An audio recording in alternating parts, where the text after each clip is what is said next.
de madrugada, eu ficaria aqui com vocês. Eles são muito mais que profissionais, eles já são amigos, então eu aprecio muito, muito, muito essa colaboração. E agradeço muito a vocês também por ficar sonhando neste período onde estamos acumulando muita vontade por conhecer, muita saudade por ficar livres viajando pelo mundo. Então temos que ficar sempre sonhando e com muita esperança que já o horizonte está aqui bem perto de nós. Então, muito obrigada por nos acompanhar hoje de sábado. E para nos acompanhar, para falar do Japão, um destino que estou apaixonada mesmo e que tenho muita vontade de apresentar a vocês. Então, a viagem que escolheu a Castelar para oferecer a vocês é uma das viagens mais completas, mais legais. E como primeiro contato com o Japão, esta viagem, este roteiro pega todo o fundamental. Então, é muito mais que um petisco, realmente, como primeiro contato, porque é muito, muito completo, e vamos ver dia a dia quanto vamos aprender, quanto vamos conhecer neste roteiro escolhido por Castelar. Então, a viagem nós chamamos de Japão essencial e contrastes do Japão. Para mim, essencial e contrastes são duas palavras que vão resumir muito bem na essência da viagem, porque vai mostrar o mais importante, tudo aquilo que um turista não pode perder na hora de conhecer Japão.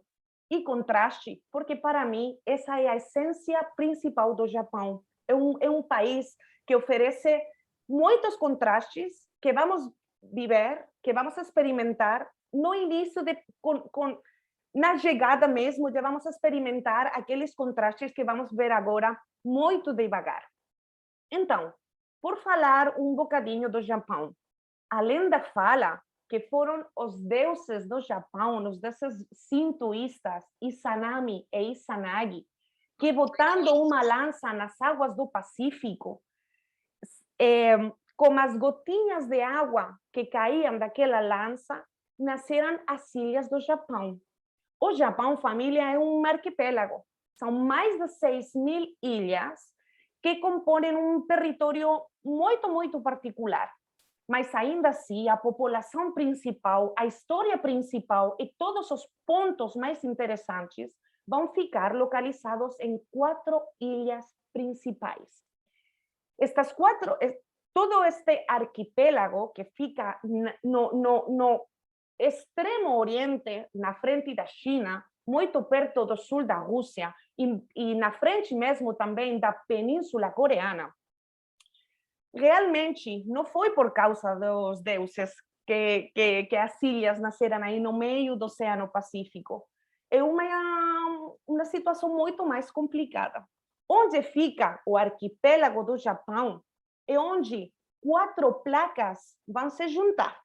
2 placas oceânicas, placa de Filipinas e a placa do Pacífico, mas também a placa asiática e a placa europeia. Nesse lugar onde as placas ficam dançando samba, fricionando umas com outras, fazendo que emergeram as ilhas embaixo do mar. Então, são ilhas principalmente volcânicas, com muita atividade sísmica. São ilhas que ficam vivas, que ficam dançando o tempo todo. Mas temos que estar tranquilos, porque o Japão é um dos lugares com maior e melhor construções antissísmicas, é um país muito seguro para isto, então podemos ficar totalmente tranquilas. Mas isto ajuda a nós a entender a particularidade geográfica do Japão. As 4 ilhas principais do Japão são Hokkaido no norte, a maior delas, Honshu, onde vai ficar concentrado o nosso roteiro. Também a ilha de Shikoku, que é uma ilha muito espiritual, onde tem um dos caminhos de peregrinação mais importantes do Japão. E no sul, Kyushu, onde a tradição fala os deuses chegaram para começar a formar o Japão. Por causa que estas ilhas ficam num lugar com tanta atividade sísmica, tem um relieve muito marcado. Então, temos que compreender, família, que o Japão, 3/4 partes são montanhas. O Japão não é um território muito grande, estamos falando de apenas 380.000 quilômetros quadrados. Isso para vocês, brasileiros, é pouca coisa, porque vocês têm uma nação muito grande de mais de 8 milhões de quilômetros quadrados. Também, quando falamos de população, o Japão tem 127 milhões de habitantes, que não é pouca coisa. Mas para vocês, brasileiros, com mais de 200 mil milhões, é pouca coisa. Mas, quando já falamos no Japão da densidade de população, aí muda a coisa. Porque no Brasil, a densidade média de população são mais ou menos 27 a 30 habitantes por quilômetro quadrado. No Japão, família, estamos falando de mais de 334 pessoas por quilômetro quadrado. Quer dizer que as cidades que nós vamos conhecer têm um ritmo bem diferente a quanto nós podemos estar acostumados, porque muita pessoa morando junto, isso vai afetar e vai ser uma consequência direta do jeito que os japoneses têm de se relacionar e desenvolver a vida pouco a pouco.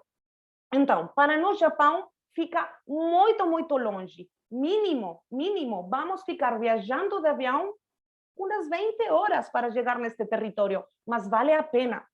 Só que, se nós pensamos que ficamos viajando por 20 horas, na hora de tocar a terra do Japão, uma das primeiras coisas que temos que compreender é que tudo é bem diferente. Então, nós temos que ter a mente em branco para por novas informações, entender a vida oriental de um jeito muito aberto. Então, precisamos resiliência e assim vai ser muito mais fácil para nós desenvolver as atividades no Japão. O primeiro que nós temos que considerar é a moeda. A moeda no Japão é o yen. Falar de valor não vale muito a pena porque muda o tempo todo. Neste momento, para vocês terem uma ideia, $1 americano pode ser mais ou menos 109 ienes. Quando chegar no Japão, é fácil trocar dinheiro, mas se eu for vocês, procuraria ter já o yen comigo na hora de chegar no destino. Por quê? Porque o nosso roteiro é lotado de atividades muito legais e talvez não é fácil achar o tempinho para fazer o troco de moeda. Tenho que falar para vocês que no Japão o cartão de crédito dá para ser usado em todos os lugares, menos American Express. American Express não é muito fácil de utilizar no Japão. Eles, Visa, Mastercard, não tem problema não, mas American Express não é muito fácil. O que acontece, família? Que o roteiro que a Castelar escolheu para vocês é muito completo. Todas as atividades estão incluídas. Tem muitos almoços ou jantas que ficam incluídos no roteiro. Quer dizer que o gasto que vamos precisar diário no Japão é mínimo. É mínimo. Tem dias que só um almoço pode ficar livre, mas todas as atividades, os ingressos, as visitas estão incluídas. Então, se eu for vocês, se for uma pessoa, eu talvez trocava $100, por fazer uma ideia, para ter moeda comigo. Se precisar comprar uma garrafinha de água, ter a moeda. E ter assim menudinho para se precisar fazer alguma comprinha rápida. Mas considerem que a maior parte dos lugares dá para usar o cartão. Mas lembrem, o gasto é mínimo. Depende dos caprichos. O Japão tem muita coisa legal, vamos querer comprar muitas lembrancinhas, mas precisar dinheiro, pouca coisa. Porque, como já falamos, o roteiro é bem completo, tem muita atividade, já toda incluída, toda calculada no preço do roteiro. Então, talvez é interessante saber que a tomada no Japão é do mesmo jeito que nos Estados Unidos. O plaque é com aquelas duas patinhas planas. Se você já tiver algum destes plaques em casa, pode aproveitar para trouxer. Normalmente, os hotéis no Japão estão se modernizando e já tem muitos lugares onde a tomada tem a conexão USB para nos ajudar para carregar todos os aparelhos que vamos precisar, câmeras, celulares e tudo isso, ok? Mas nós falávamos há pouco que o Japão é muito diferente. No início, pode ficar com medo de chegar para conhecer uma cultura tão diferente. Vocês têm que lembrar duas coisas. A primeira, que o Castelar é uma das poucas agências que vai procurar companhia para vocês desde o Brasil até o Japão e todo o roteiro sempre juntos. Normalmente, eles vão enviar uma pessoa do Castelar para acompanhar vocês durante a viagem. E quando vocês já chegar no destino, encontram conosco, com os guias da Europa Mundo, e já ficamos juntos o tempo todo e não vamos afastar uns de outros em toda a viagem. Então, vocês vão ficar protegidos e muito bem cuidados durante todo o roteiro. Mas o segundo ponto para considerar é que o japonês tem um sentido de hospitalidade muito legal. O japonês adora pôr palavras próprias para seus conceitos. O conceito que o japonês tem de hospitalidade é chamado omotenashi. O omotenashi faz que todo japonês fique à disponibilidade de toda pessoa que chega no seu território, porque eles gostam que vocês fiquem totalmente tranquilos. Então, as cenas que nós estamos marcando aqui na frente de vocês, dos japoneses fazendo a reverência para os turistas e para mostrar o respeito, e que eles ficam aí à vontade de vocês para ajudar. Então, ainda que a questão do idioma pode marcar uma distância, com o japonês eles têm tanta vontade de ajudar vocês o tempo todo que não vai ficar um problema, não. Para nos compreender a mentalidade do japonês, porque, como falávamos, eles são orientais e do extremo oriente, então são muito diferentes a nós. O japonês ama o culto de formas, quer dizer, que o japonês gosta que tudo fica perfeito quando chegar um turista. Neste momento de pandemia, que nós sabemos que o Japão ainda é fechado, é uma questão que não dá para saber quando o Japão vai abrir definitivamente as fronteiras. O fato que eles pegam muita importância ao culto das formas, no momento que o Japão fale a notícia que abre as portas, quer dizer que eles são seguros 100%, que vocês podem ir com uma segurança absoluta e que todos os serviços vão ficar funcionando para os turistas. Então, o culto das formas do japonês ajuda a que nós encontremos todos em uma harmonia constante o tempo todo. O tempo todo. Isso é muito legal. Eles gostam também da harmonia social. E este conceito é muito importante quando falamos de cidades com uma população muito, muito grande, e onde o pessoal, como já falávamos, fica convivendo em um lugar reduzido, mas com uma população bem grande. Então, a harmonia social ajuda ao respeito entre as pessoas, a não ficar incomodando o pessoal, e todo mundo trabalha para uma harmonia social. Porque no Japão, o valor, a importância do grupo fica por cima da importância do indivíduo. Nós, ocidentais, talvez temos um jeito muito mais individualista. O japonês não. O japonês o tempo todo sacrifica o que ele quer, o que ele precisa, para o bem comum.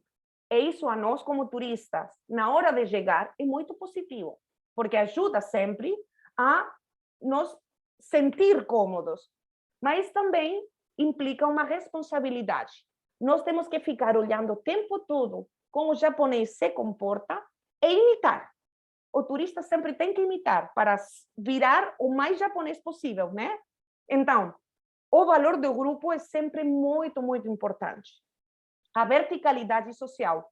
A verticalidade posiciona nos turistas no ponto mais alto. E todo japonês vai se sentir embaixo de nós, porque fica muito agradecido que vocês ficam interessados no seu país. Então, por isso, a verticalidade sempre vai mostrar uma distância social muito marcada. Por isso, o fato que eles vão saludar sempre nós com aquela reverência tão marcada. E dualidade é outro conceito muito importante para a cultura japonesa, porque, como nós falamos, o japonês tem duas faces. Aquilo que individualmente ele precisa, quer e realmente sente, mas que tem que ficar sempre por embaixo do que socialmente a comunidade espera deles, como indivíduos. Mas a dualidade, família, no Japão, fica em todas as coisas. O japonês, o Japão, é terra de fogo, é terra de gelo, é terra de madeira, é terra de água, é terra de budismo, mas é terra de sintoísmo. Duas religiões que todo japonês vai praticar ao mesmo tempo.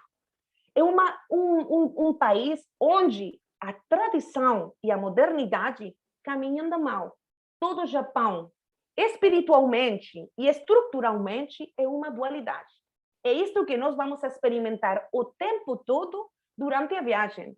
Por isso, eu gostava de falar os 5 pontos nos quais a sociedade japonesa vai sustentar, apoiar sua filosofia de vida, para nos ajudar a entender o japonês na hora de chegar.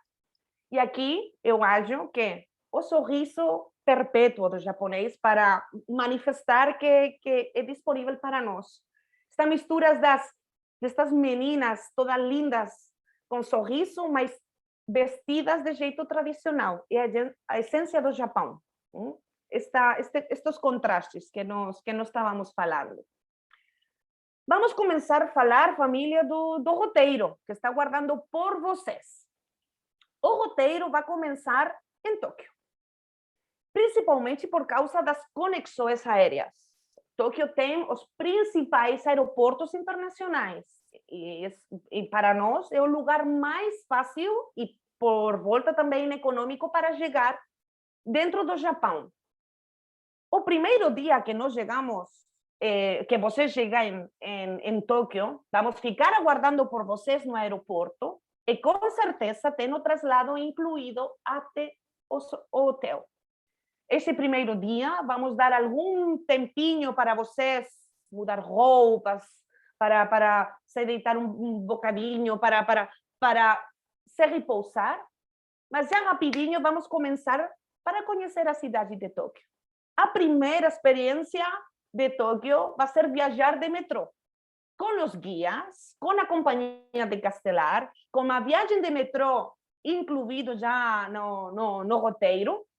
E onde que vamos viajar de metrô? Vamos viajar até Shinjuku. Shinjuku é um dos bairros de Tóquio mais famosos. É o principal centro administrativo da cidade, é onde fica o prédio metropolitano, quer dizer, a prefeitura geral de Tóquio. Ficam muitos escritórios, mas é um lugar onde também tem a maior área de restaurantes, de ócio, de comprinhas, 1000 lojas por aí. Então, vamos ter o primeiro contato com o Tóquio mais vibrante, mais emocionante e mais ativo. A estação de Shinjuku, onde nós vamos chegar de metrô, é a mais transitada de todo o Japão e de todo o mundo. Se fala que 3 milhões de pessoas diariamente passam por aquela estação para ir nos seus lugares de trabalho ou para voltar para casa. Então, é um lugar que merece a pena ver, que merece a pena conhecer, para nós começar a pegar já o ritmo toquiota, né, no nosso corpo. Como nós falamos, vamos conhecer principalmente aquela área aqueles lugares para ócio nocturno.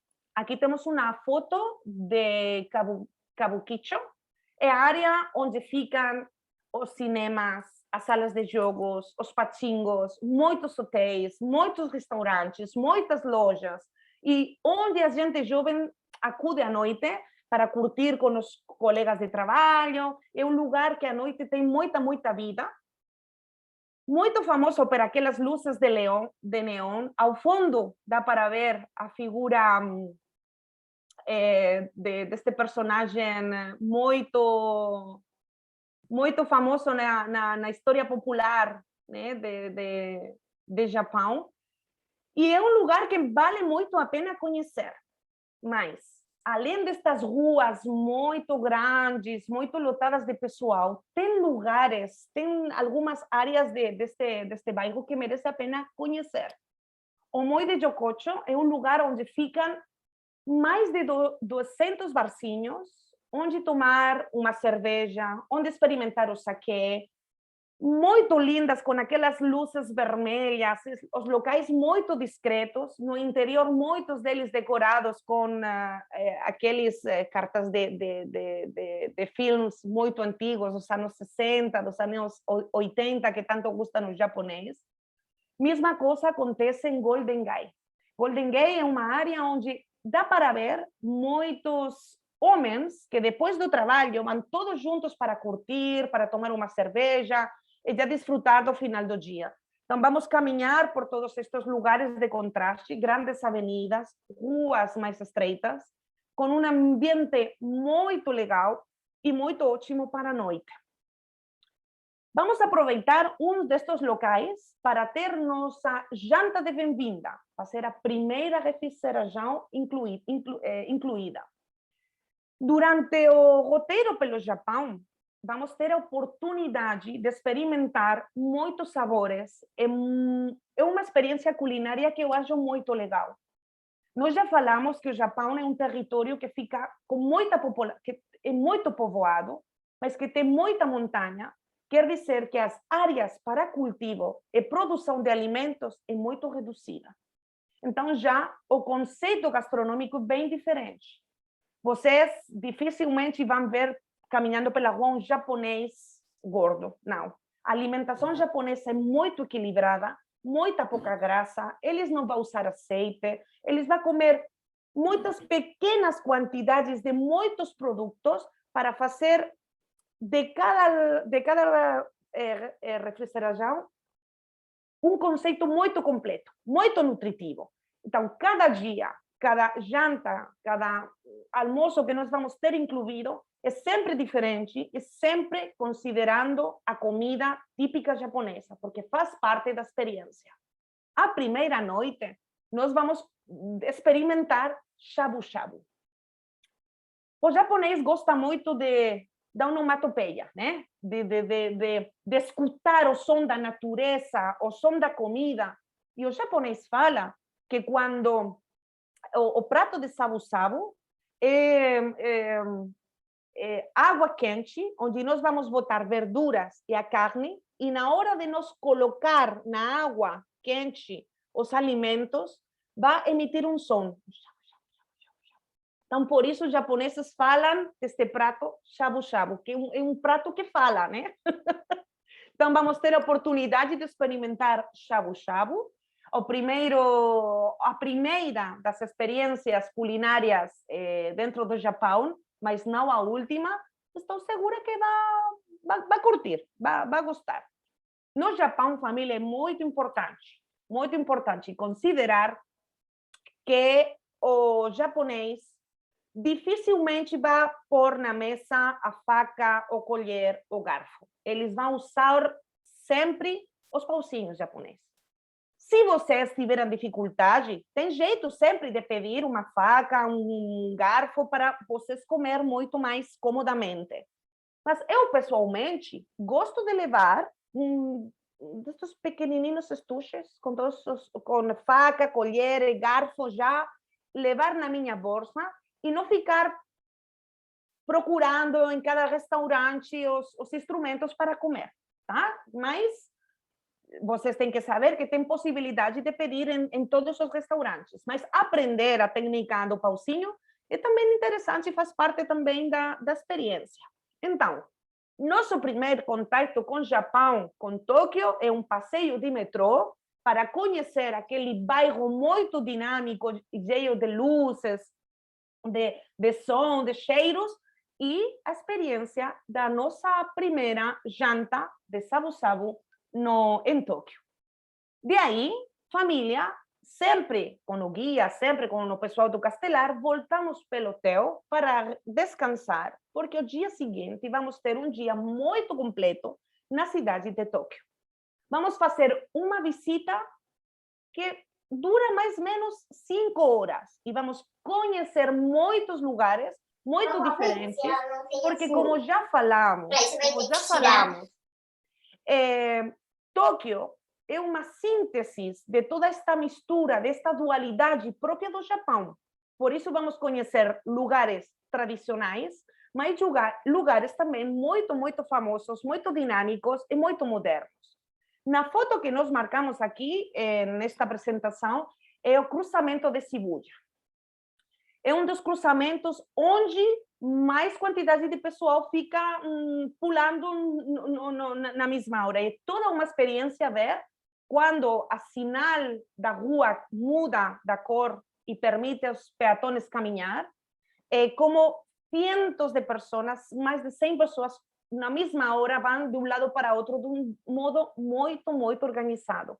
Por isso que um dos lugares que nós vamos passar durante o roteiro é este aqui, o cruzamento de Shibuya. Mas, principalmente, durante o roteiro, vamos estar pulando de ônibus, mas vamos ter oportunidade de descer do ônibus e conhecer alguns dos lugares mais representativos da cidade. Um deles é o Santuário de Meiji. Como nós já falamos no início da apresentação, o Japão, ainda que o japonês fala que não é religioso, não é verdade. Praticamente 93% do japonês acude, seja ao santuário sintoísta ou templo budista. O sintoísmo é a religião oficial do Japão. É autóctona, é autêntica. E nós podemos entender o sintoísmo como uma religião, uma crença animalista, com a qual o japonês ajudou a dar um sentido, uma lógica a toda essa natureza muito, muito selvagem que rodeia o Japão. É assim que o japonês desenvolveu toda uma mitologia para explicar o porquê dos vulcões, das marés, e para cada elemento da natureza, os japoneses criaram um deus. Então, o sintoísmo é a maneira que o japonês tem, a crença que o japonês tem, de pedir proteção a todos estes deuses, a todos estes elementos da natureza, para proteger eles. Porque o japonês é muito supersticioso e acredita muito em todas estas questões. Por isso que na vida do japonês, assistir num santuário, quase diariamente, é muito comum. Por isso que nós vamos conhecer o principal santuário de Tóquio. Estamos falando de Meiji Jingu. Meiji foi o imperador que acabou com a tradição medieval do Japão e abriu o Japão para se modernizar. Quando ele morreu, a tradição fala que ele virou um deus do sintoísmo e sua alma fica protegida, guardada e repousando aqui, neste santuário. Um santuário que fica no coração mesmo de Tóquio, todo abraçado com uma floresta muito, muito especial, e onde o japonês acude, seja para se casar. Aqui à direita estamos vendo uma foto uma fotografia de um casamento tradicional japonês. Quando nós acudimos nas visitas a Meiji Jingu, durante o City Tour, é muito comum, esta foto foi tomada por mim, pessoalmente, num dia que assisti no santuário com um grupo, com uma turma, e teve a oportunidade de roubar esta foto linda do casal que estava indo para a cerimônia sintoísta. Então, é muito comum de ver estas cenas tão típicas do japonês. No santuário é onde as crianças são apresentadas aos deuses sintoístas, como uma espécie de bautismo, né? E vamos conhecer todos os rituais típicos e tradicionais do sintoísmo. Vamos aprender o ritual da purificação pela água. Vamos aprender como é o saludo e como é a reverência que temos que fazer aos deuses em cada um dos santuários que vamos visitar no Japão, que vai ser muitos.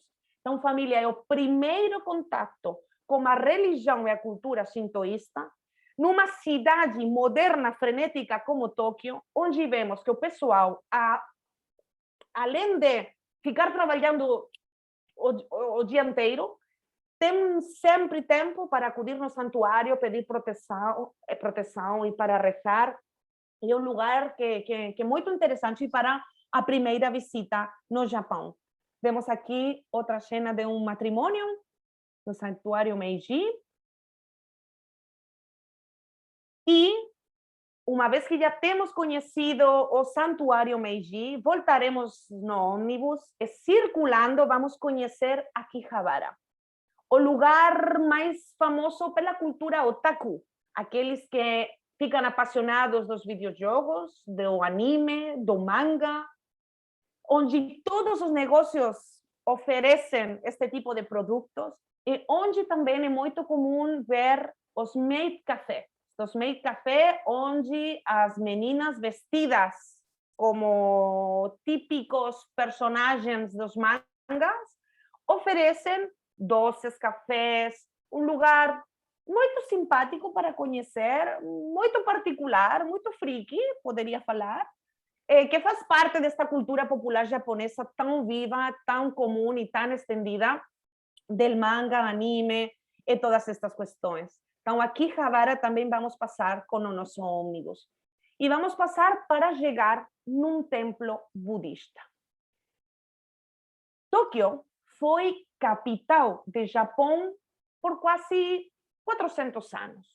Foi onde uma família muito importante da história do Japão, os Tokugawa, que viraram os shogunes absolutos do Japão quando o Japão foi unificado, eles escolheram Tóquio como capital. Eles mandaram construir no ano 1600 o templo de Sojoji. Sojoji é um templo budista muito interessante porque é um dos lugares para ensinar a caligrafia de kanji, a caligrafia japonesa, mas é um lugar para nós turistas muito legal, porque olhem a foto que temos à esquerda. É uma imagem que fala desse contraste que nós já falávamos no início, próprio do Japão. Vemos um templo tradicional, antigo, histórico, japonês, budista, mas ao fundo vemos a Torre de Tóquio. Esta torre, durante 150 anos, foi o prédio mais alto de toda a cidade. Agora, não é a mais alta, mas é bem importante. Por quê? O ferro, todos os materiais utilizados para a construção da torre foram reciclados de todas as armas que os americanos, no final da Segunda Guerra Mundial, deixaram em Tóquio quando a guerra acabou e os americanos ficaram no Japão por 10 anos para democratizar o país. Todos aqueles instrumentos que um dia foram usados para a guerra foram transformados numa torre de telecomunicações para permitir rádio e telefonia a toda a cidade. Naquela época foi um sucesso e hoje é ainda um símbolo de quê? De como o japonês, da guerra e de uma derrota terrível como eles sofreram no final da guerra, mudaram a um país muito prático, com um desenvolvimento econômico muito, muito bom, e como fizeram de uma história triste um sucesso muito legal e muito desenvolvido, como foi a indústria japonesa. Então, é uma imagem que gostamos muito de mostrar para entender a essência do japonês. As figurinhas que vemos à direita são os Jisos. Jisos são como protetores das crianças, mas também dos viajeros, de nós turistas. Então, por isso, vamos ver, para saludar eles, entregar uma lembrancinha muito colorida. Então, por isso, vamos conhecer o templo de Sojoji. Muito legal também esta parada. Como nós falamos, família, Tóquio foi capital dos shogunes, mas agora já sabemos que é a capital imperial. É onde fica todos os prédios e o governo democrático, mas fica também morando o imperador. Por isso, família, não dá como perder uma visita no Palácio Imperial. Por segurança, não é que podemos entrar no palácio ou pular por toda a área, não. Só temos alguns lugares públicos e nós vamos conhecer também durante a visita.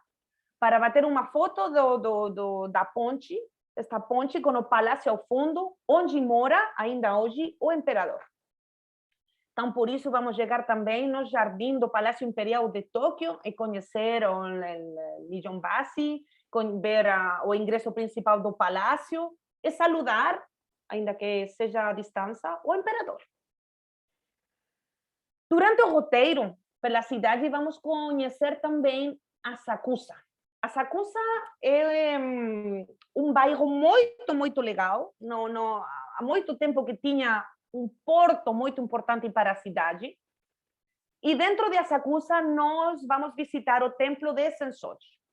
É um templo budista, onde nós vamos ter oportunidade de fazer comprinhas, de ver a vida de um templo muito ativo e muito popular na cidade, onde japonês e todo turista passa durante o dia.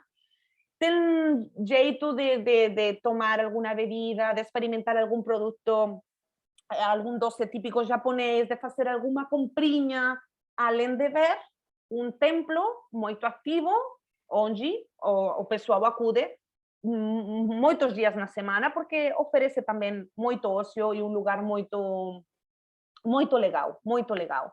Então, por isso que nós vamos assistir ao templo de Asakusa. Aqui neste bairro, vamos ter o almoço incluído. Hoje também, neste dia de roteiro, temos o almoço incluído na programação. Depois do almoço, vocês já vão ficar um tempo livre. O ônibus do roteiro volta pelo hotel, fazendo 2 paradas.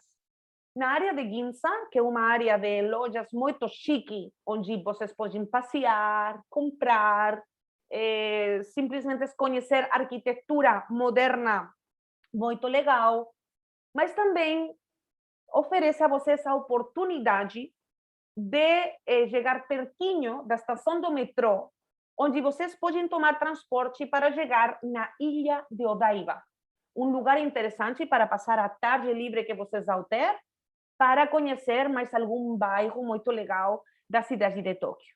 Ou, se prefere, voltar no hotel conosco para descansar, repousar, que são 2 dias já muito intensos, com muita coisa, muita atividade. E se vocês precisarem repousar, nós acompanhamos de volta pelo hotel, sem problema nenhum.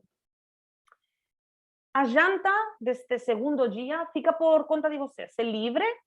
Os hotéis vão ficar sempre ao redor de áreas com todos os serviços que vocês podem precisar, seja para tocar dinheiro, seja para jantar, seja para fazer alguma comprinha, tudo. Os hotéis ficam sempre muito bem localizados. Mas numa cidade como Tóquio, não dá para falar de centro. Por quê? Porque tem muitos pontos centrais e sempre com muitas comodidades. Aqui temos outra visual de Asakusa, com os prédios à esquerda mais modernos, como o Skytree, a torre mais alta da cidade. E como falávamos, o almoço incluído durante o City Tour. O terceiro dia, família, a dinâmica muda muito. Nós vamos deixar Tóquio e o ritmo do roteiro vai mudar. Vamos deixar o estresse da cidade, esse ritmo muito frenético próprio da capital. Bem devagar, de ônibus, nos afastamos de Tóquio para ir perto de um dos lugares mais famosos do Japão. Vocês lembram que nós falávamos que as ilhas do Japão ficam por cima do lugar onde as placas tectônicas ficam em contato? O lugar onde as 4 placas tectônicas vão se juntar é o lugar onde fica a montanha mais famosa do Japão. Estamos falando do Monte Fuji. Então, o terceiro dia, nos afastamos da cidade, vamos nos encontrar com a natureza japonesa, que é uma das surpresas mais legais de toda a viagem. O ritmo vai descer e vamos começar a pegar um ritmo muito mais japonês. É um dia para nos japonizar. Assim, porque vamos conhecer o monte sagrado mais importante do Japão, Monte Fuji, com 3.776 metros por cima do nível do mar. Nós vamos tentar conhecer o Monte Fuji de muitos jeitos. Como é assim? A primeira parada que nós vamos fazer é em Araku Dajama. É um parque nacional onde vamos passear. Vamos fazer um conceito muito legal do japonês, que é Shirinjuku. Shirinjuku significa banho de madeira. Vamos passear numa floresta. Vamos passear numa floresta para chegar numa pagoda, esta pagoda de Arakuyama, para ter uma das visuais mais lindas e espetaculares do Monte Fuji. Mas vocês têm que considerar que a natureza não temos nós como controlar. E o Monte Fuji, ele sabe que todo mundo quer ver, e ele sabe que é legal. E por volta fica um pouco tímido. É comum encontrar um chapéu de nuvens no vulcão, mas como vamos ficar todo dia ao redor do vulcão, é bem fácil ter a possibilidade de bater fotos tão lindas como estas que estamos vendo aqui. Então, um passeio por uma floresta muito antiga, com árvores muito velhos japoneses, o cedro, o arpe, as cerejeiras, para chegar num ponto visual para bater a foto com a pagoda e o Monte Fuji. E o que é uma pagoda? Para vocês brasileiros, pagode é um ritmo, né? Uma música muito legal de dançar e de escutar. Mas uma pagoda, na cultura budista, é um relicário onde vai ter alguma relíquia de Buda. Então, as pagodas são prédios em relação com o budismo. Mas este lugar muito pintoresco, muito lindo, é budista, mas também sintoísta. Estamos vendo à esquerda o arco, o tori, as portas sagradas do sintoísmo. Porque, para o japonês, como já falamos, o Monte Fuji é uma deidade, é sagrado. Então, essa mistura de budismo e sintoísmo vai se juntar num lugar muito sagrado e especial como o Monte Fuji, e por isso vamos combinar estes conceitos religiosos. Depois de esta caminhada muito linda, que vai nos ajudar a tirar essas energias que pegamos nas cidades de Tóquio, agora vamos ficar muito mais relaxados, muito mais abertos, muito mais conectados com a natureza japonesa, e então de aqui vamos continuar, mas em um lugar muito especial.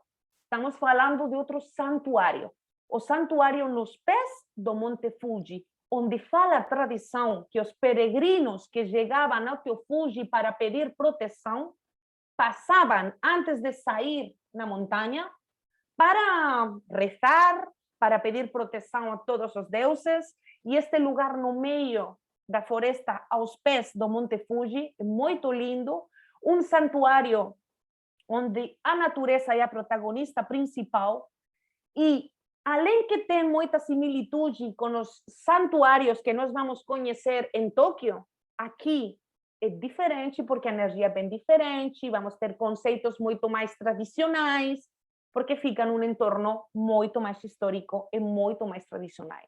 Então, vamos conhecer também Kitaguchi Sengen. É aqui onde vamos poder comprar os omamori para nos proteger, são amuletos para nos proteger durante a viagem, se alguém quiser comprar alguma destas lembrancinhas. Depois de conhecer estes dois lugares, sempre nos pés do Monte Fuji, ficam 5 lagos. Dos 5 lagos, o maior, principal e mais famoso é o lago de Kawaguchiko. E nós vamos conhecer o lago Kawaguchiko. Vamos ter a possibilidade de um cruzeiro pelo lago. São mais ou menos 35 minutos para nos afastar da margem do lago e procurar sempre mais uma visual do Monte Fuji. Estão vindo, família, que o pessoal, a gente vai procurar ver a face do Monte Fuji muitas vezes e de muitos pontos diferentes e perspectivas diferentes. E o lago Kawaguchiko é também o lugar onde dá para tentar de procurar mais uma estupenda foto. Neste dia, o almoço é por conta, é livre. Vamos mostrar muitos lugares, vamos falar algumas dicas, recomendações dos produtos típicos dessa região. Vamos dar dicas de lugares e valor e preços para que todo mundo tenha jeito de escolher. E depois de dar um tempinho pelo almoço, o pessoal vai voltar no ônibus para sair na 5ª estação do Monte Fuji. Quer dizer que nós vamos sair mesmo na saia do Monte Fuji para chegar por encima dos 2.000 metros, na 5ª estação do Fuji, para não chegar aí bem pertinho. No caminho vamos passar por a floresta de Akihabara, muito famosa nos últimos tempos, que virou muito famoso porque é um lugar muito mítico para suicídios, mas além disso é um lugar muito especial, muito lindo, com uma energia muito, muito, muito forte, que bem merece a pena chegar aí nos 2.000 metros do Monte Fuji e curtir da visual e da energia do vulcão, porque não temos que esquecer que o Fuji é um vulcão ativo, ainda que fica tranquilo desde o século XVIII, mas é ativo e qualquer dia ele poderia acordar. Mas eu já tenho falado com o vulcão que não pode ser os dias que a Europa Mundo ia castelar para visitar ele, então podem ficar tranquilos, família. Não tem problema, não. Então, quando nós já temos conhecido o ponto sagrado mais importante do Japão, vamos ter uma das maiores experiências para nos japonizar do roteiro, porque vamos dormir num ryokan. O ryokan são os hotéis tradicionais japoneses. E como assim? Ok. O ryokan que nós vamos visitar fica na beira mesmo do lago Kawaguchiko, com uma visual espetacular ao Monte Fuji. Chegando, vamos ter a possibilidade de vestir yukata. Estamos vendo aqui no vídeo um dos nossos passageiros vestindo o yukata, que são as roupas cômodas tradicionais para usar nestes hotéis. Vamos ter incluída uma experiência gastronômica que eu acho a mais legal de todas. Vamos ter um menu japonês 100%, que podemos considerar de muita alta qualidade. Poucos japoneses têm a possibilidade de experimentar estes menus, onde vemos o sashimi, onde vemos o niki, o cangrejo. Vamos experimentar outros tipos de peixe, carne, verduras. Depois de nós ter essa experiência gastronômica tão legal, vestidos de yukata, num entorno tradicional muito especial, depois de ficar bem felizes com esta janta tão especial, vamos ter a oportunidade de experimentar o onsen. Onsen são os banhos tradicionais de águas termais direitas do Monte Fuji, Nestes banhos, que sim, temos que assistir pelados, mas tranquilos. Mulheres de uma parte, homens de outra parte, a vergonha fica sempre fora do onsen. É um ritual sagrado. A tradição fala que antes de nos sumergir nas águas termais quentes, temos que tomar um banho e limpar o nosso corpo com muito, muito cuidado. Aí vamos falar vocês onde foi que nasceu esta tradição, que também tem origem sintoísta. Então, nós aqui estamos fazendo um ritual sintoísta muito especial, que ajuda a nos encontrar, a tomar contato com nós mesmos e vamos nos limpar com muito cuidado, com muita atenção e já bem limpos a repousar nas águas do onsen, com muitas propriedades para nossa pele, com essa visual no Monte Fuji. As fotos que vocês estão vendo são do nosso Ryokan, o Ryokan que a Castelar de Europa Mundo utilizam durante os roteiros. É uma experiência muito legal, muito legal. Então, por isso, quando vocês vão dormir nessas tatamis, essas estruturas no chão, depois de uma janta especial, da energia do lugar, do onsen, das águas termais, família, vocês num dia vão virar japonês 100%, vamos nos japonizar ao máximo, ao máximo. E este conceito japonês no nosso corpo tem que ficar por muito tempo, porque o dia seguinte, aqui podemos ver as fotos de alguns de nossos grupos no Ryokan, todos vestidos com a yukata muito legal, com os nossos guias, está o Marcos, está David, está José Luis, estão todos por aqui. Todos os grupos bem felizes. O quarto dia, família, nós vamos ter já uma mistura de volta. Se os dias de Tóquio foi cidade, depois já virou a tranquilidade da natureza e do Japão mais rural, o quarto dia já é uma mistura. Vamos começar com uma visita a um antigo vilarejo de origem samurai, Isagi no Sato Nemba. É um lugar sempre nos pés do Monte Fuji, reconstruído, porque aconteceu que com as chuvas o povoado, o vilarejo original foi destruído, mas nos anos 90 foi recuperado para oferecer aos turistas, mas também aos japoneses, a possibilidade de conhecer como moravam os samurais. Os samurais, no início, eram pessoal muito simples, das áreas rurais, os quais ofereciam seus serviços aos senhores feudais. Samurai significa servir, o pessoal que serve, que dá uma ajuda às pessoas que estão por em cima.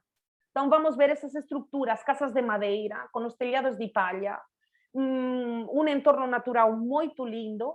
Então, vamos ter a oportunidade de ver a origem destes samurais, que já na época de guerras, lá por século XIV, viraram muito importantes na sociedade japonesa.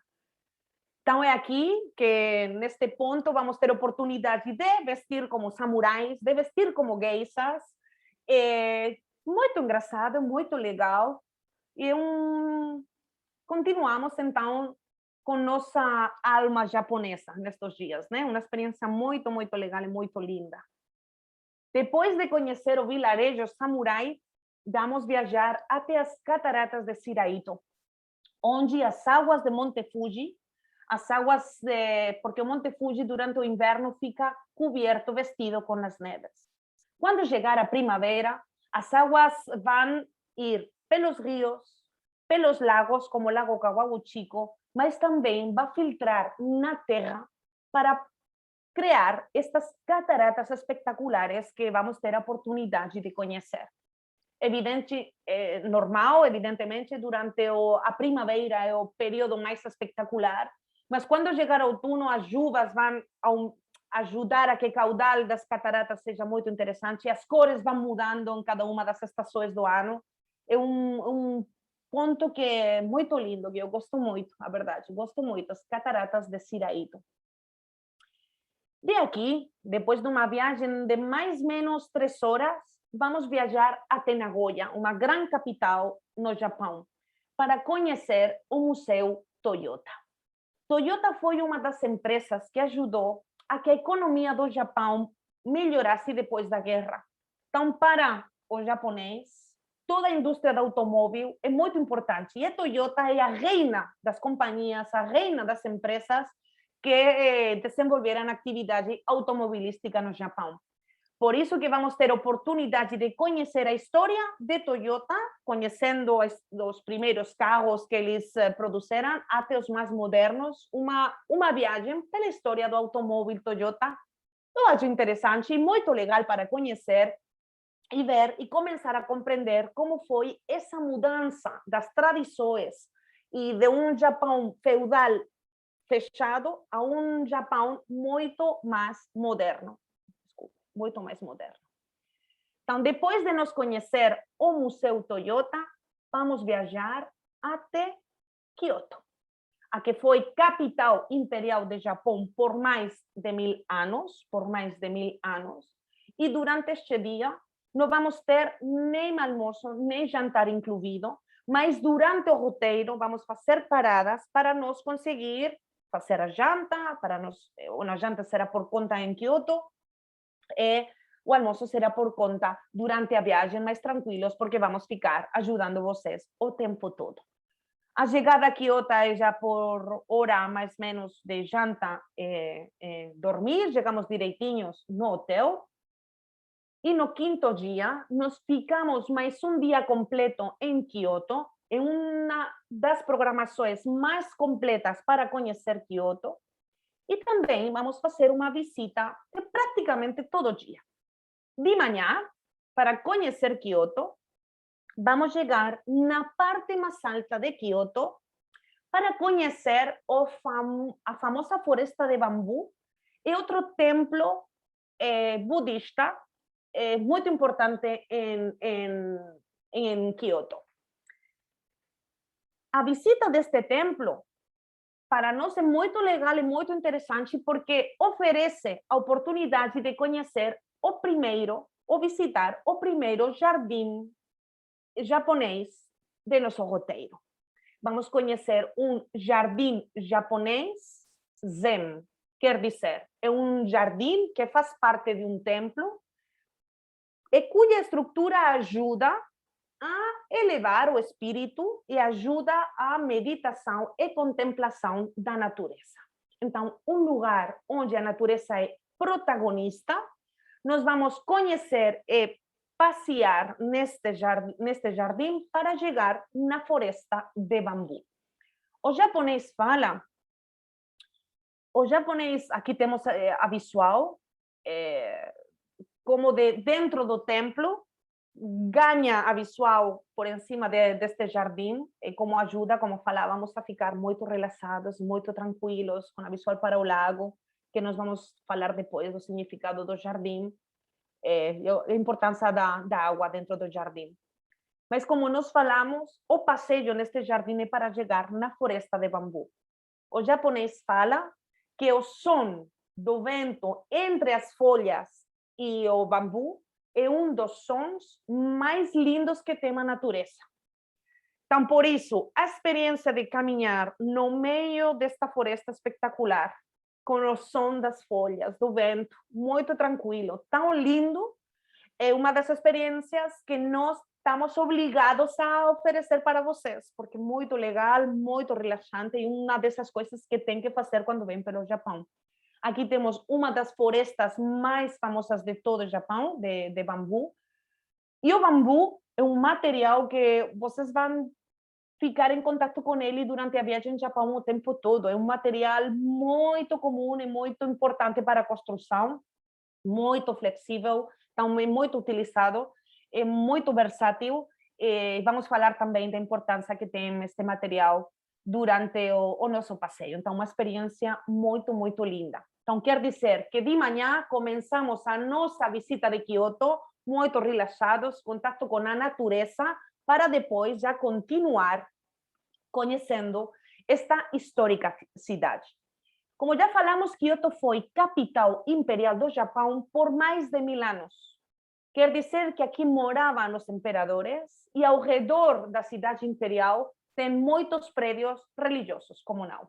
Um dos mais famosos é o templo, o pavilhão de ouro, chamado Kinkakuji. Nós temos incluída também a visita neste maravilhoso jardim para conhecer e visitar o pavilhão de ouro, uma pagoda também que no interior tem relíquias de Buda, todo envuelto, protegido com folhas de ouro. O reflexo nas águas do lago é um sonho, é uma das fotos e dos iconos principais da cidade de Tóquio. Então, por isso, vamos visitar também este importantíssimo lugar. Como já falamos, foi Kyoto capital, mas agora não é mais capital imperial. Mas como lembrança, por tradição e por causa que Kyoto foi a única cidade não bombardeada durante a Segunda Guerra Mundial, Kyoto hoje ainda tem o valor, o significado de cidade histórica e muito tradicional. O histórico Palácio Imperial de Kyoto fica ainda bem conservado no coração da cidade. Por isso que nós vamos também passear pelo jardim do palácio e conhecer a estrutura, onde, no maio de 2019, aconteceu a subida ao trono imperial de Naruhito, o atual imperador. Ele começou no maio do ano 2019, era Reiwa, que como é chamada a atual era no Japão, e aqui estamos vendo imagens originais da sala do trono no atual Palácio Imperial de Kyoto. Quer dizer, os imperadores moram em Tóquio, mas Kyoto é o lugar para desenvolvimento de todas as tradições, cerimônias relativas aos imperadores. Então, por isso que vamos visitar também este histórico lugar. Um dos santuários mais famosos de Kyoto é Fushimi Inari. Virou muito famoso com o filme Memórias de uma Geisha. Tem uma cena que a geisha corre neste maravilhoso corredor vermelho de Toris, que nós vamos ter a oportunidade de visitar, vamos conhecer, temos incluído também no roteiro Fushimi Inari, este santuário dedicado à deidade do arroz. Lembrem que o arroz é o alimento fundamental, é a produção agrícola fundamental e o sustento básico fundamental do japonês. Então, para eles, o arroz é o mais importante que tem. Seus licores, muitos dos seus produtos são cozinhados com base de arroz. E Fushimi Inari é um dos lugares que não dá para se perder na cidade de Kyoto. E com certeza nós vamos conhecer e passear também neste maravilhoso lugar. De noite, família, vamos ter um traslado, um passeio noturno no bairro de Gion. Gion é um dos 5 bairros de Kyoto onde ainda moram e é desenvolvida a atividade das geishas. Porque sim, família, ainda hoje as geishas têm atividade. As geishas que não são prostitutas, nunca foram prostitutas. São figuras que hoje são muito valiosas na cultura japonesa, porque são como as conservadoras da tradição japonesa. Elas sabem tocar instrumentos tradicionais, conhecem a poesia tradicional japonesa, eles têm a fala antiga do japonês antigo, ela vai conservar no seu intelecto, na sua figura, as tradições ancestrais do Japão. Elas são contratadas para quê? Em muitas reuniões sociais, porque elas são muito boas no entretenimento. Elas vão ajudar a que as relações, as conversações numa reunião social entre empresários, familiares, sejam muito mais desenvolvidas. Então, elas são figuras muito queridas, muito importantes, É por isso que nós vamos conhecer um dos bairros míticos mais importantes das geishas, para encontrar figuras como esta aqui. Estas fotos da geisha foram batidas por um nosso colega, Vidal, que ele emprestou para nós. Então, é muito fácil encontrar as geishas no bairro de Guion. Aí vocês vão ter tempo também para jantar por conta e depois voltamos no hotel. Completamos assim o quinto dia e completamos assim as visitas de Kyoto. O sexto dia, muito legal, e é uma mistura de volta, é uma mistura de conceitos. Nós vamos começar, vamos embora de Kyoto para viajar até Nara. Nara, dentro da tradição budista do Japão, é muito importante. Nós já falamos, nós já sabemos que o Japão fica no Extremo Oriente. A mãe, culturalmente falando, da cultura oriental é a China. A China emprestou para o Japão a filosofia de Confúcio, por isso a hierarquia social que ainda hoje é muito presente na sociedade, emprestou para eles a caligrafia, emprestou para eles a cultura do budismo e também a estrutura política dos antigos imperadores. Nara foi a última capital não transitória, desculpe, a última capital budista imperial transitória antes que Kyoto virasse capital perpétua dos imperadores. Neste lugar, começou a se instaurar o budismo na cultura japonesa no quinto século. Por isso que nós vamos visitar Nara e o templo de Todaiji. Aqui temos um mapa de como da Índia o budismo viajou para a China e de China para a Coreia e de Coreia e China para o Japão. E assim nasceu Nara. Nara tem o maior Buda, a escultura do maior Buda de todo o Japão. São 16 metros de escultura budista que apresenta o Buda histórico.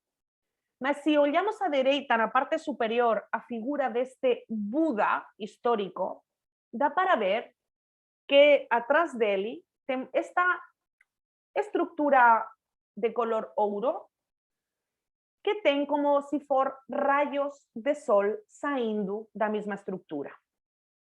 De todos os deuses do sintoísmo, família, o mais importante para o japonês é Amaterasu, a deusa do sol, porque lembramos que Nihon, o nome do original do Japão, significa a terra do sol nascente, o primeiro território do mundo que vê a saída do sol. Então, para eles, o sol é a maior deidade, a deusa mais importante. Aqui que faz? Em nada que acontece. Este Buda é a representação de Amaterasu, mas dentro do budismo. É um Buda solar. Só tem que ver a estrutura para compreender a significação de sua mensagem, não? Então, vamos ter a possibilidade de conhecer o Buda histórico, o Buda de Nara, o maior do Japão. Só para vocês imaginar, o nariz sai 1 metro do rosto, então com isso já dá mais ou menos para entender ter uma ideia das proporções. E aí vamos ter também a possibilidade de conhecer os servos, os protetores que vigilam e protegem o templo. Eles vão ficar pedindo o tempo todo comida, não são perigosos não, mas eles gostam de toda a comida que os turistas oferecem para eles. Então são muito simpáticos, muito interessados também, mas muito legal a visita neste lugar, onde vamos compreender a relação do Japão com a China, como já falamos. Se no sintoísmo a água é o principal elemento de purificação, o budismo tem o fogo, aqui a dualidade. E família, por que o japonês pode ser budista e sintoísta? Porque o sintoísmo, já falamos, é a relação que tem o japonês, o indivíduo, com a natureza, com todo o entorno. Mas o budismo é uma fé que trabalha no indivíduo, no equilíbrio mental, na estabilidade emocional. Então, o japonês pode combinar as duas culturas religiosas porque cada uma vai trabalhar em aspectos muito diferentes. O mesmo japonês que vai a fazer o casamento no santuário sintoísta vai visitar no mesmo dia um santuário budista para pedir pelo equilíbrio mental, pela resiliência na vida. Então, trabalham aspectos muito diferentes. O japonês, o bautizo, o casamento e as proteções vão ser comemoradas, celebradas nos santuários, mas a Mokchi é comemorada com ritual budista. É muito interessante, é um conceito que vamos falar muito durante a viagem e que dá para conhecer mais a filosofia japonesa e oriental. Depois de nós conhecer Nara, onde vamos ter o almoço incluído em Nara, porque em Nara vamos ter a oportunidade de ter o almoço incluído, vamos viajar depois para Horiuji. Horiuji é o lugar, o templo com prédios budistas mais antigos conservados no Japão. A pagoda que vocês veem aqui, ven na fotografia, é do século VIII, é original, toda feita de madeira. É o lugar, é o prédio mais antigo, melhor conservado de todo o Japão e tem uma particularidade.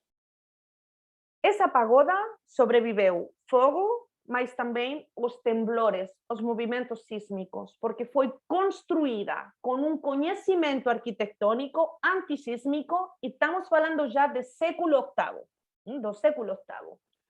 Aquele prédio que nós mostramos nas fotografias de Tóquio, o Skytree, a torre mais alta de todo Tóquio, foi construída considerando os conhecimentos técnicos da pagoda que vocês veem aqui na fotografia.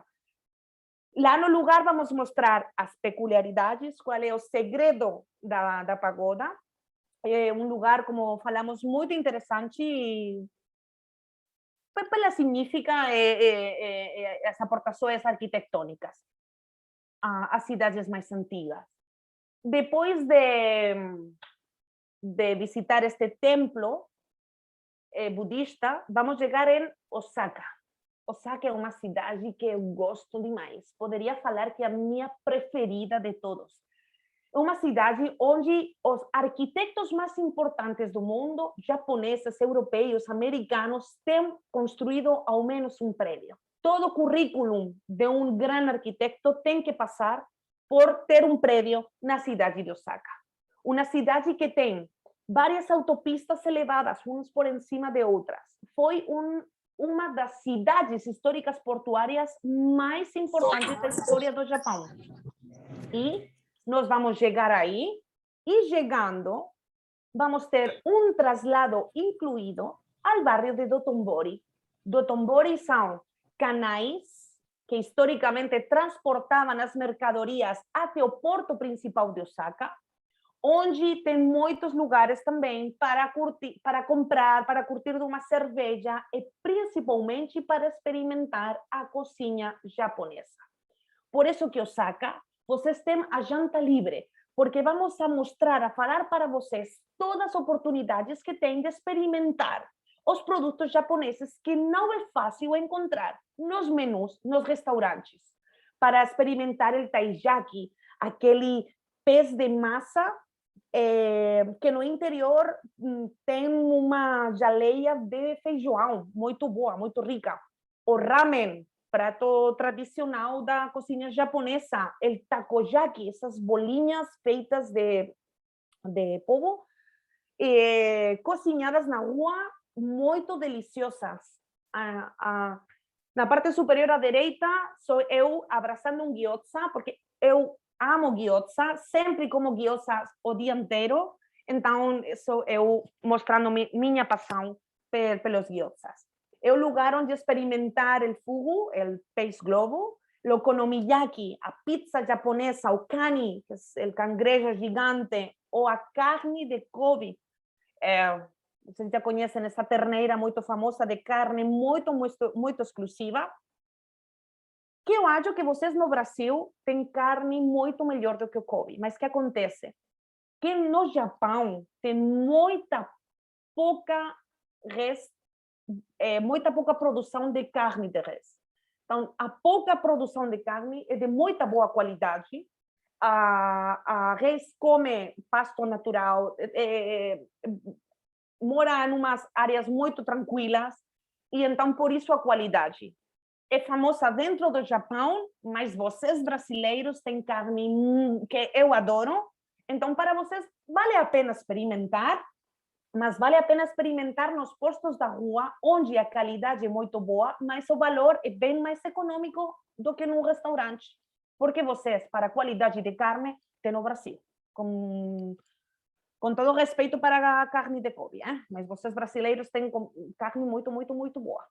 Então, Osaka é a capital gastronômica, onde todo mundo que vai a Osaka é para experimentar pratos, se cozinha muito particular, e aí vamos acompanhar você, dar dicas onde pode experimentar o que tem que comer, e todo isso aí. Então, uma noite muito legal no bairro de Dotonbori.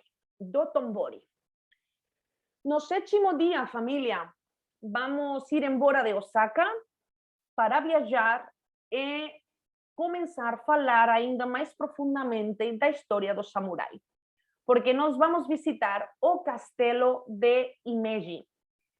Originalmente, no Japão, foi um território que ficou brigando, muitas lutas, guerra civil durante séculos entre as diferentes regiões. Como já falamos, o território do Japão tem muita montanha e as montanhas viravam muros que separavam as comunidades. Cada comunidade tinha suas normas, sua lei, seu shogun. E o que acontece? Que os imperadores japoneses, durante a Idade Média, não tiveram a força de juntar e pacificar o seu povo. Então, o que aconteceu? Que os samurais viraram muito fortes, muito famosos, começaram a brigar entre eles para unificar o Japão. Durante este período de guerra, no Japão foram construídos mais de 200 castelos pelo território. Mas o que acontece? Que quando o Japão foi unificado, já pelo século XVI, os castelos já ninguém precisava mais do castelo. Muitos deles foram abandonados, foram destruídos. Por isso que agora, no Japão, só temos 11 castelos originais. De todos eles, Himeji é aquele que tem uma estrutura íntegra original da época. Então, dentro dos castelos é o tesouro dos castelos. Então, por isso, nós vamos visitar o interior do castelo de Himeji, vamos virar samurais por umas horas e conhecer como era a estrutura defensiva dos samurais. Como terminou a luta entre samurais? Já falamos, unificação do país, e apareceu a figura absoluta do shogun. O shogun foi como o alto cargo militar que realmente governava no Japão. E o imperador virou uma figura simbólica das tradições japonesas. Só depois da segunda... só quando Meiji abriu o país ao resto do mundo, o shogun sumiu, o imperador ganhou de volta a posição que tem ainda hoje, e os samurais sumiram finalmente já no início do século XX. Mas a lembrança dos samurais fica conosco. Por quê? Porque o espírito do japonês, ainda hoje, tem muito de samurai. Pessoas de muito honor, muito sacrificadas, com uma mentalidade muito legal. Então, ainda que o samurai não existe, o espírito samurai é muito latente, muito vivo na cultura japonesa. Por isso que nós temos que visitar o castelo de Himeji. Depois de visitar o castelo de Himeji, vamos ter o almoço incluído num restaurante moderno, comida muito internacional, E depois do almoço, vamos chegar nos pés do Monte Sosa e de teleférico vamos sair no alto do Monte Sosa para conhecer mais um templo, o Templo de Enguiochi. O templo dedicado a Kanon. Kanon é uma deidade que fala no budismo do conceito de misericórdia. Então, vamos compreender o conceito de misericórdia pelos budistas. É muito interessante, num passeio também no meio da natureza, muito especial. Este lugar virou muito famoso porque foi cenário da película do Último Samurai, um filme que vocês têm que ver. Eu sempre prefiro que o filme seja visto no final, quando voltam para casa, porque vai compreender muito mais do filme depois da viagem pelo Japão. Então, vamos visitar este cenário tão famoso, né? Depois do filme. Quando já temos conhecido Monte Sosa, vamos continuar a viagem para conhecer um dos jardins mais famosos do Japão, Korakuen. Dentro da cultura do jardim japonês, tem vários tipos, vários usos do jardim. Por uma parte, tem o jardim Zen. Lembram um jardim ao redor de um templo para ajudar no equilíbrio e na tranquilidade e a meditação budista. Tem também, como Korakuen, jardim feitos ao redor de um palácio para ser curtido pela família que morava no castelo, não no palácio, no castelo, que estamos vendo aqui, que não é original, que foi destruído, mas reconstruído para dar ainda mais sentido ao jardim de Korakuen. Korakuen nós vamos compreender a significa do jardim. E o jardim para o japonês é uma síntese do conceito cósmico do japonês, mas também uma maneira de representar Japão dentro de um jardim. O Japão fica rodeado de mar Pacífico, o Mar de Seto, o Mar da China. Então, todo jardim tem que ter um lago que apresenta o mar, que é o início, o vazio, a base existencial do Japão. E vai ficar decorado com as ilhas artificiais que apresentam todo o arquipélago japonês com uma apresentação da natureza, com todos os bosques, árvores e plantas tradicionais do Japão reduzidas numa área. Então, todo o Japão fica apresentado no jardim e, por isso, o valor estético dos mesmos. Muito interessante, como falávamos, Korakuen é um dos principais. Vamos ter também as casas do chá, onde é típico ritual do chá, muito famoso também no Japão.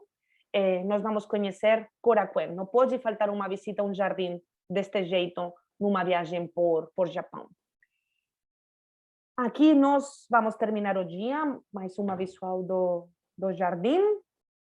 Vamos dormir na pequenina cidade onde fica Korakuen, muito tranquilo. Para o próximo dia, acordamos em Okayama, destino final Hiroshima, mas fazendo uma interessante parada em Kurashiki.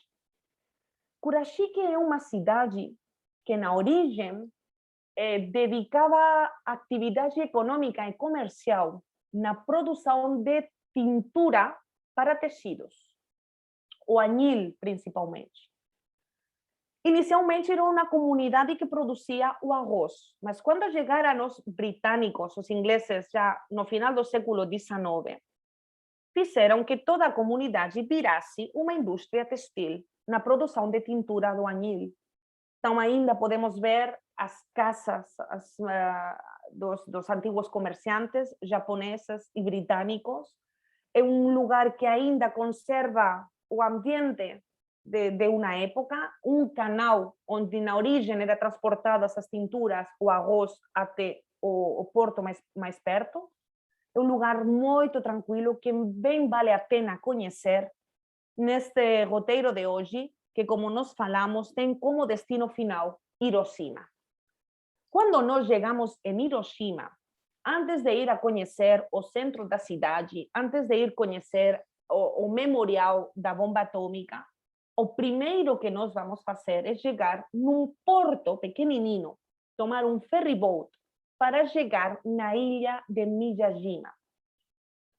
Os japoneses falam que é o lugar onde homens e deuses vão se encontrar. É uma ilha sagrada, onde não pode nascer ninguém e não pode morrer nenhuma pessoa. É um lugar solo para rezar.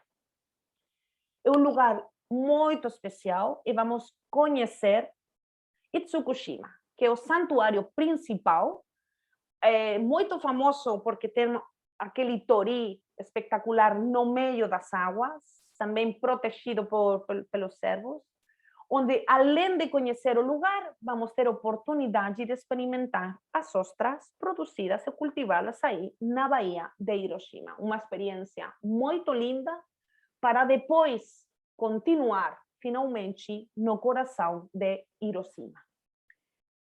Quando falamos ou escutamos a palavra, o nome de Hiroshima, não precisamos falar muita coisa. 6 de agosto de 1945. A cidade foi vítima da primeira bomba atômica. Só 2 dias depois, Nagasaki, na ilha um bocadinho mais ao sul de Kyushu, sofreu a mesma má sorte. Quando hoje chegamos a Hiroshima, ninguém pode acreditar que a cidade sofreu aquela sorte, porque hoje é uma cidade reconstruída, muito moderna, muito dinâmica, muito bem desenvolvida, mas no coração tem o memorial para lembrar o que homens não têm que repetir de volta. Então, nós vamos visitar o museu para conhecer o que aconteceu aquele fatídico dia. Vamos falar do Plano Manhattan, que foi como o plano para criar a bomba atômica. Vamos conhecer o parque.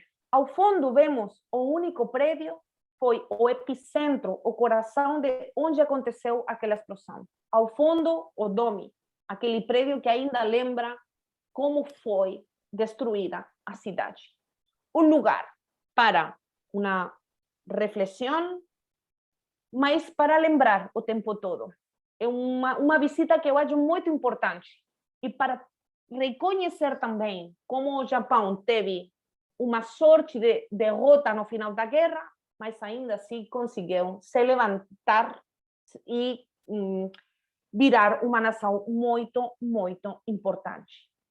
Como estamos chegando já no final do tour, em Hiroshima, depois de toda estas atividades muito, muito, muito, muito intensas, vamos ter um jantar, bueno, aqui algumas partes que nós vamos conhecer durante o Monumento às Crianças, dedicado a todas as crianças que morreram durante a bomba atômica, e como falamos, vamos ter um jantar de despedida incluído para todos nós no hotel de Hiroshima.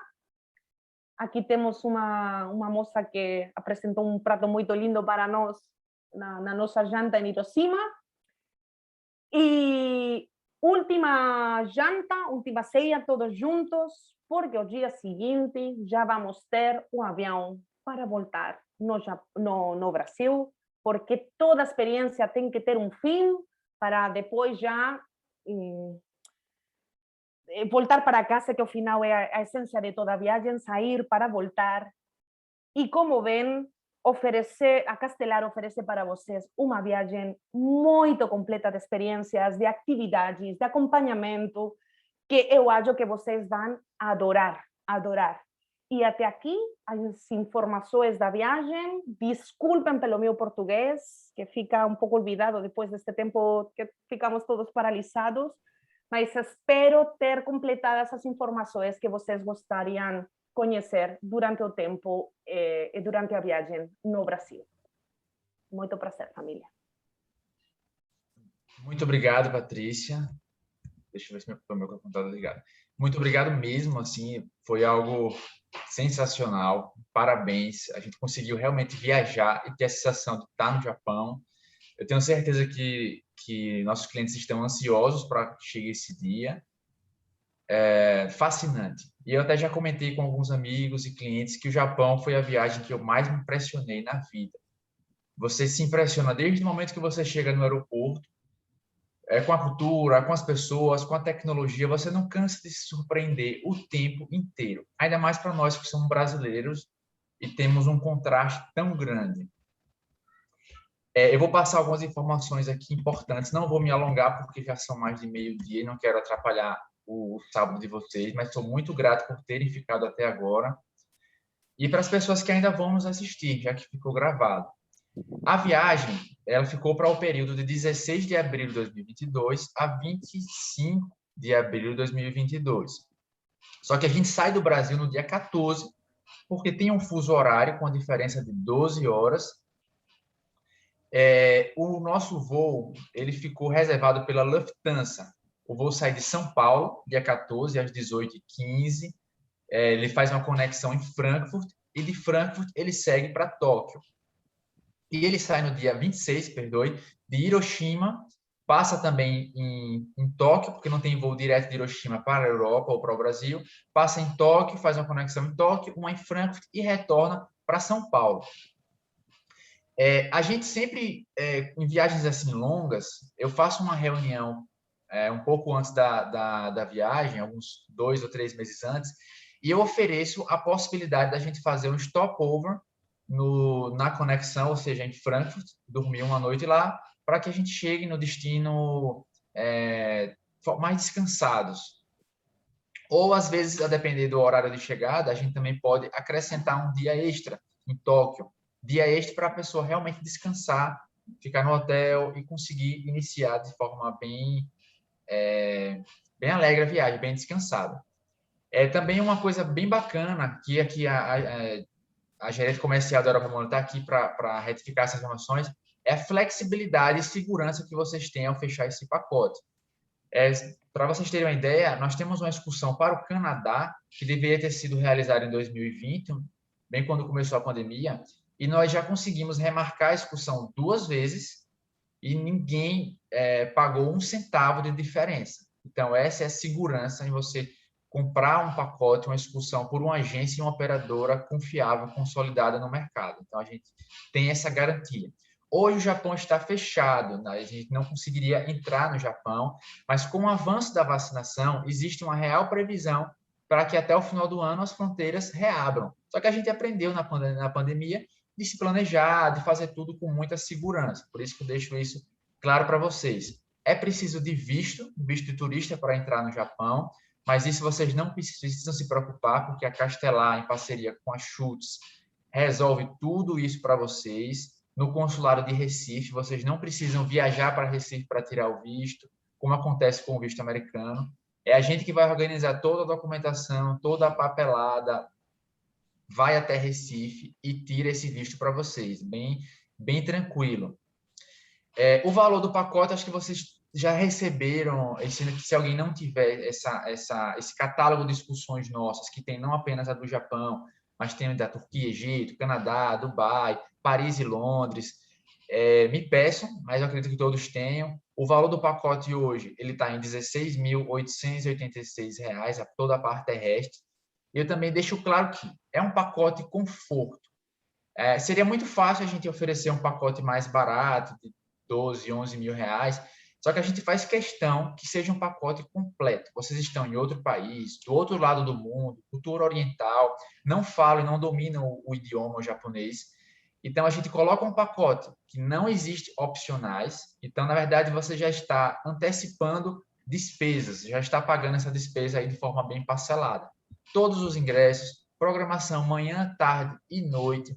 E além do café da manhã, vocês têm quase todos os dias mais uma refeição, ou almoço ou jantar. Tem um dia ou outro que tem viagem, que pode não ter, mas você tem essa segurança. Não tem opcional, porque às vezes você paga um pouco mais barato, mas como você sabe, às vezes você gasta 1.000 euros, 800 euros só de opcional e também de dinheiro para levar. Como a Patrícia falou, o gasto é mínimo lá. Você troca $100 para pagar uma refeição ou outra, um souvenir, comprar uma água. Isso dá muita segurança para a gente. Vocês já vão receber os ingressos, não vão precisar se preocupar em bilheteria, em conversar, em enfrentar fila. Tudo já vai estar arrumadinho para vocês, gente. E essa segurança a nossa discussão não é a primeira, a gente já fez esse grupo em 2019 e foi um grande sucesso. Vendemos também para 2020, mas por conta da pandemia. E era uma discussão de China e Japão. Então, esse ano a gente colocou só Japão e aumentou a quantidade de dias. A gente não fazia essa parte final, que ia até Hiroshima. Depois eu posso passar depoimentos de clientes que já foram e impressionaram. Mas quero deixar claro aqui o nosso compromisso, a agência está de portas abertas, vocês sabem como eu e Daniel somos acessíveis para conversar, para tirar dúvidas. Se vocês gostaram e tem algum parente, algum amigo que vocês acham que pode também ter um perfil desse grupo, eu vou mandar o link dessa reunião para vocês compartilharem também com eles. Agradeço muito a Flávia e a Jerusa pela disposição, além de Patrícia também. Eu pedi essa reunião porque eu achei que as pessoas estavam me cobrando, me pediam, Geraldo, eu queria que você fizesse aquela apresentação como você costuma fazer em Dubai. Então, elas foram muito rápidas. Eu falei com Flávia tem menos de 15 dias, ela falou com Jerusa e em uma semana eles organizaram tudo isso. Então, eu sou muito grato. Quero lembrar que no próximo sábado teremos um novo encontro. Dessa vez vamos para Egito e Turquia, outro pacote sensacional. Eu também espero contar com vocês. Mas é isso, só agradecer muito vocês por pleno sábado terem entrado aqui nessa sala, terem escutado essas palavras. A gente está realmente fascinado. Obrigado, gente. Obrigado, gente. Obrigada pela presença de todos vocês. Obrigada mais uma vez, Patrícia, em nome da Europa Mundo, né? Em nome também da Flavinha da Schultz. A gente sempre agradece a oportunidade de estarmos presentes, mesmo de maneira online, né? Repassando todos essas experiências fascinantes do Japão. Gente, se animem, a hora de comprar viagem é agora, principalmente com todo esse apoio da Schultz, com esse apoio da Europa Mundo, com toda a experiência, né, da Castelar Viagens, vocês vão ter uma viagem incrível. Então, se organizem, o momento de fechar esse pacote é agora, entrem em contato com os meninos e tenham sempre o apoio da Europa Mundo, saibam que é um produto excepcional, e com a Schultz também, né, Flavinha? Eu queria também agradecer, obrigada aí, Geraldo, pela confiança, né, que está fazendo esse grupo com a gente no segundo ano, e a gente já está montando outros roteiros, estamos cheios de programação aí junto com a Europa Mundo, então os clientes podem confiar, podem comprar, que vai ter a viagem dos sonhos. É para poucos conhecer o Japão, então se permita viver essa experiência. Obrigada a todos. Obrigado, com certeza, gente. Obrigada, viu? Um ótimo sábado para vocês. Obrigado. Deus abençoe. Tchau, Patrícia. Tchau, pessoal. Obrigada. Aguardo por tchau, vocês Daniel. no Japão. Tchau, Geraldo. Tchau, Patrícia. Tudo bom. Obrigado. Tchau, gente. Tchau. Obrigado.